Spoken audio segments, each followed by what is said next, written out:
Hi everyone, welcome back to my channel. My name is Yvonne, and in today's video, I would like to talk about psychological warfare tools used in politics. Specifically, they're used in politics with the aim of winning elections and hopefully to assist in the governance of governments. Okay, so the first thing I want to talk about is software, not just software, apps, and specifically computer programs. Computer programs, of course, build applications, which are apps like YouTube, X, Facebook, all these apps that you have around, they are built from a computer program. And that's what I want to talk about today. It's not going to be very technical. This is very basic. These are programs built for politics, and politics generally is everyday life. So I wrote some notes, and let's start with artificial intelligence. So, artificial intelligence is artificial. So, you always have to remember AI is fake. The fake part, it's a fake intelligence. This is an intelligence that has been created, it's not real. So, if you're somebody who has created fake intelligence, how do you make it real? You make it real by letting human beings use it. That's how you make it real. And that's why not a lot, almost all products that have artificial intelligence contain an aspect of interaction with human beings. That's because human beings bring the realness in the artificial intelligent products. Okay, so walk with me. This is very basic, but it's kind of lays the groundwork of what I'm going to discuss in terms of computer programs that are written to collect data from to harvest data from different applications, and that data is used to create programs that influence masses, basically set trends on the internet. So when it comes to computer programming, the very basic is logic operations.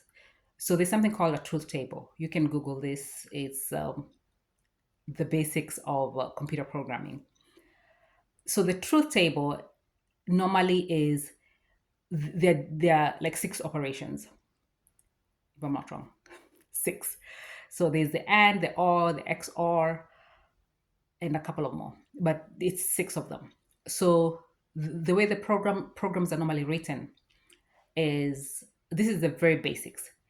Is you write it like if you can use if commands. Also, there are commands that you write.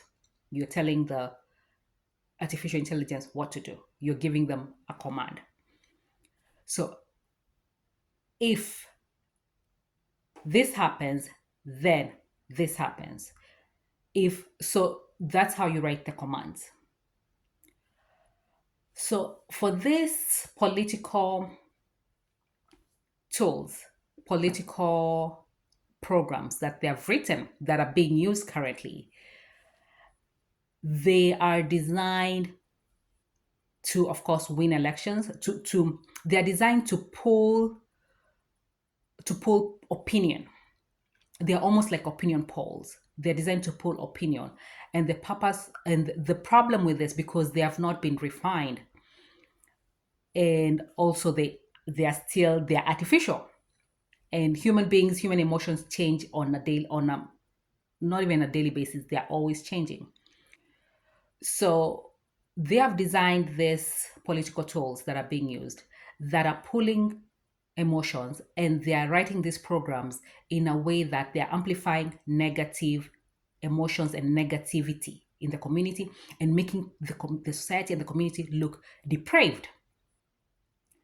And how are they doing this? For example, if you look at some of the issues that people are discussing. So if you're writing an issue about immigration and you're writing a program and you want it to be for immigrants to be attacked, So the way you write it is, if 1 million people inquire about immigration, then run undocumented immigrants must go. And then you put a cap on that. You put, if undocumented immigrants go, we are gonna need to revoke the the citizenship or the paperwork of documented immigrants, and then you run that as a trend. If we revoke the both documented and undocumented immigrants, if we remove them from the country, then there's shortage of labor. If there's shortage of labor, then we are going to need to re-enslave people who are descendants of slavery. Therefore, we bring back slavery. So that's kind of how the programming is written.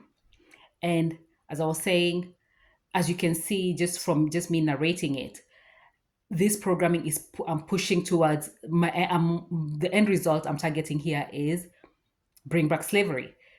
And the way I'm writing the program, this computer program, is I'm writing it towards that end. So sometimes that's not the target. Sometimes what happens is there are some things that are too popular that you cannot override. So there's that aspect of it. So what do? You try to make, let me give you an example, like freedoms and rights.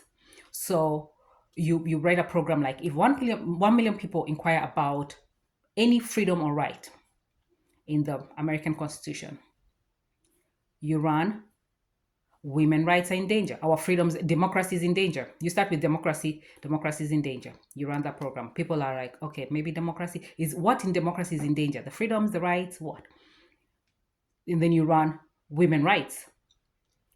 And then when you see people inquiring about women rights, you decide to put a cap on that. You write, when people inquire about women rights, you're gonna say abortion. That's what they want. They want to keep to they want to perform abortions on, on on babies.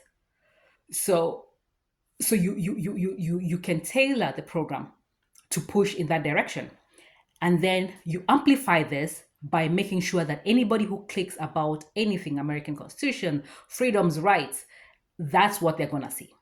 They're gonna see that. And you do this, of course, in the trends and in the search log.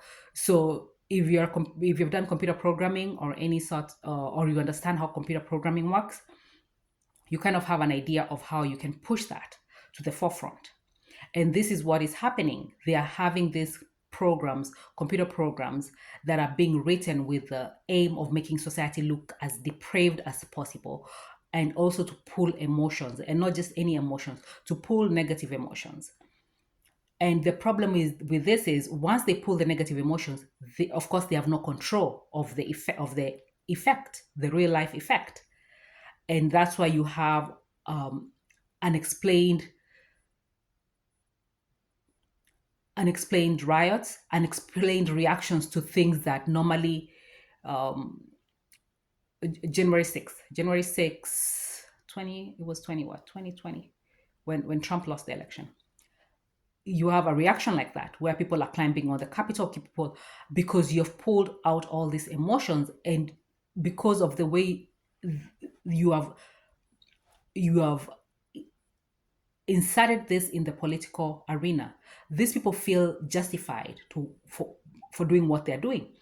And in reality is, they're basically being they have been coerced and pushed in that direction by how the programs have been written.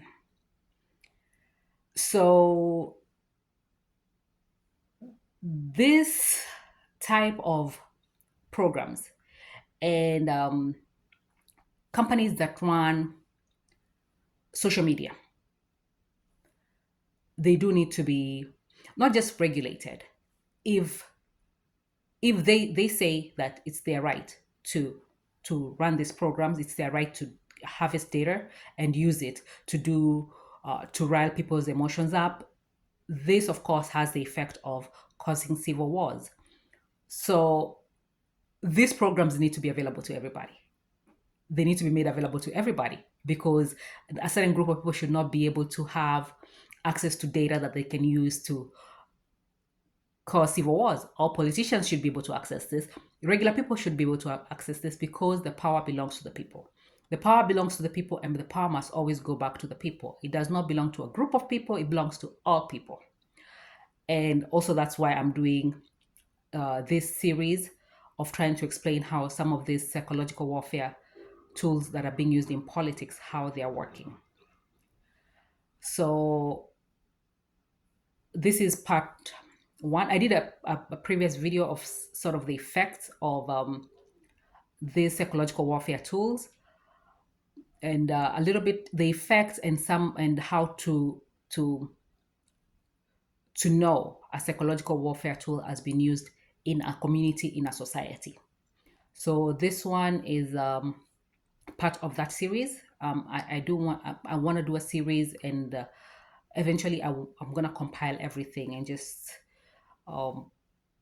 present it in. I want it to be educational, and I want this to be out there because the power belongs to the people. The power belongs to the people.